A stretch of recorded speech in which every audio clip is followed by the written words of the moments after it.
ఈ తులారాశి వారికి ఈ వారంలో మొత్తం 7 గ్రహాలు అనుకూలంగా ఉన్నాయి. ఎక్కువ గ్రహాలు సానుకూలంగా లాభసాటిగా ముందుకు సాగుతున్నాయి కనుక ఎక్కువ లాభాలను అవకాశాలను అందిపుచ్చుకునే పరిస్థితి ఈ వారంలో మీకుంటుంది. సప్తమంలో చంద్ర సంచారం జన సంబంధాలను పెరుస్తుంది. సంతోషంగా ఆనందంగా ఉంటారు. మంచి లాభాలు అందుకుంటారు. భాగ్యములో గురువు సంచరించడం వల్ల పెద్దల సహకారంతో చాలా పనులు సునాయాసంగా పూర్తి చేస్తారు. సమాజంలో పేరు ప్రఖ్యాతులు కూడా తెచ్చుకుంటారు. దశమములో రవి సంచారం వల్ల ప్రభుత్వం నుంచి కానీ తండ్రి నుంచి కానీ అధికారుల నుంచి కానీ సహాయం అందుకుంటారు. అభివృద్ధి పదంలో ముందుకు సాగుతారు. లాభములో కేతువు సంచరిస్తున్నాడు. నిరాడంబరంగానే చాలా పనులు సునాయాసంగా పూర్తి చేస్తారు. సత్ఫలితాలను అందుకుంటారు. పంచమంలో రాహు సంచారం ఉంది. మీ ఆలోచనలు కొన్ని కరెక్ట్గా ఉండవు.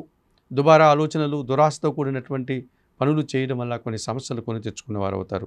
ఈ రాశి వారికి వారంలో ఆది శుక్ర శనివారాలు అనుకూలంగా ఉన్నాయి. దానాలు ఇచ్చేటువంటి క్రమంలో ఈ తులారాశి వారు 1 కేజీ మినుములను పేదవారికి దానం చేయండి. స్తోత్రపారాయణం విషయంలో శ్రీదేవి ఖడ్గమాల స్తోత్రం నిత్యం చదువుకోండి. ఆలయ సందర్శన కార్యక్రమంలో భాగంగా చాముండేశ్వరి అమ్మవారిని దర్శించి నమస్కరించుకోవడం వల్ల మరింతగా మంచి ఫలితాలను అందుకోగలుగుతారు. వృశ్చిక రాశి వారు ఈ వృశ్చిక రాశి వారికి ఈ వారంలో మొత్తం 4 గ్రహాలు అనుకూలంగా ఉన్నాయి. మంచి ఫలితాలను లాభాలను అందుకుంటారు.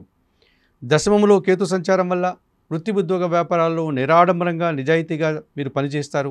మీరు చేసేటువంటి పని విధానాన్ని చూసి అధికారులు కూడా మిమ్మల్ని అభినందిస్తారు. దశములో కుజ సంచారం ఉంది. ఒక కార్యక్రమంలో కానీ ఒక ప్రాజెక్టులో కానీ మీరు చాలా కష్టపడి పోరాడి అంతిమ విజయాన్ని అందుకుంటారు.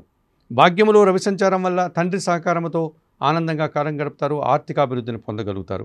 షష్టమములో చంద్రుడు సంచరిస్తున్నాడు. సునాయాసంగా చాలా పనులు మీరు పూర్తి చేసుకోగలుగుతారు. సత్ఫలితాలను అందుకోగలుగుతారు. పంచమములో శని సంచారం ఉంది. మీ ఆలోచనలు కలిసి రాదు. కొంతమంది జన సహకార లోపం స్పష్టంగా కనిపిస్తుంది. కుటుంబంలో అశాంతికి అవకాశం ఉంది. ఈ రాశి వారికి వారంలో ఆది సోమ మంగళవారాలు అనుకూలంగా ఉన్నాయి. దానాలు ఇచ్చేటువంటి క్రమంలో 1 కేజీ నల్లద్రాక్ష కానీ నేరేడు పళ్ళను కానీ వయోవృద్ధులకు దానం చేయండి. స్తోత్రపారాయణం విషయంలో ప్రతినిత్యం సుందరకాండ పారాయణం చేయండి.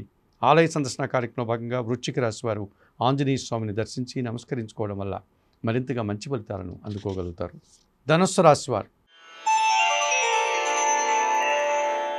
ఈ ధనుస్సు రాశి వారికి ఈ వారంలో మొత్తం 3 గ్రహాలు మాత్రమే అనుకూలంగా ఉన్నాయి. అయినప్పటికీ మంచి ఫలితాలను లాభాలను మీరు అందుకుంటారు. అష్టమములో బుధ సంచారం వల్ల ఆకస్మికంగా వ్యాపార అభివృద్ధి జరుగుతుంది. ఒక నూతన అవకాశాన్ని అందుకుంటారు. సమాజంలో పేరు ప్రఖ్యాతులు తెచ్చుకోగలుగుతారు. సప్తములో గురువు సంచరిస్తున్నాడు. మీ మాటకు విలువ పెరుగుతుంది. కుటుంబంలో శుభకార్యాల నిర్వహణ విద్యా సంబంధమైన విషయాల్లో సత్ఫలితాలు అందుకుంటారు. పేరు ప్రఖ్యాతులు తెచ్చుకుంటారు. తృతీయంలో రాహు సంచారం వల్ల జన సహకారం బాగా ఉంటుంది. విదేశీ వ్యవహారాలు సానుకూలంగా ఉంటాయి. నూతన వ్యక్తుల వల్ల కూడా లాభాలు అందుకుంటారు. భాగ్యములో కేతు సంచారం వల్ల తండ్రి ఆరోగ్యం విషయంలో జాగ్రత్తలు, చిన్న చిన్న విషయాల్లో ఆటంకాలు రావడానికి అవకాశం ఉంది.